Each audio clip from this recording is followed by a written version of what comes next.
সাজু হওক প্ৰতিজন হায়াৰ ছেকেণ্ডেৰী চূড়ান্ত পৰীক্ষা দিয়া পৰীক্ষাৰ্থী, কিয়নো অহাকালিলৈ পুৱা ঠিক 10 বজাৰ লগে লগে ঘোষণা হ'বলৈ গৈ আছে উচ্চতৰ মাধ্যমিকৰ চূড়ান্ত পৰীক্ষাৰ ফলাফল।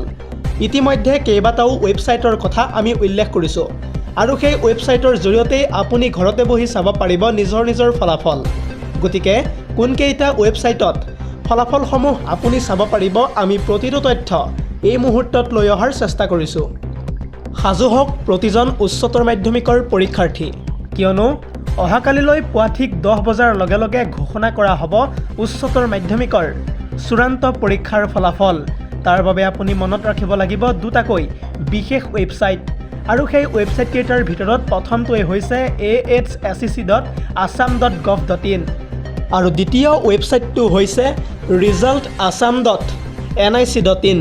এই দুয়োটা ৱেবছাইটতে আপুনি নিজৰ ফলাফলসমূহ চাব পাৰিব।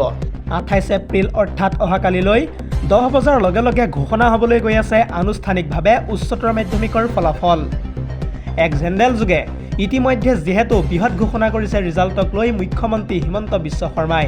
কেৱল ইমানেই নহয়, প্ৰতিগৰাকী পৰীক্ষাৰ্থীক শুভেচ্ছা জনাইছে এক জেনেৰেলৰ জৰিয়তে মুখ্যমন্ত্ৰী হিমন্ত বিশ্ব শৰ্মাই। এটা অত্যন্ত গুৰুত্বপূৰ্ণ খবৰ জনাই আছোঁ এই মুহূৰ্তত।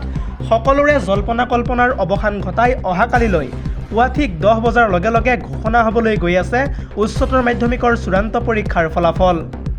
News desk report, ZD news.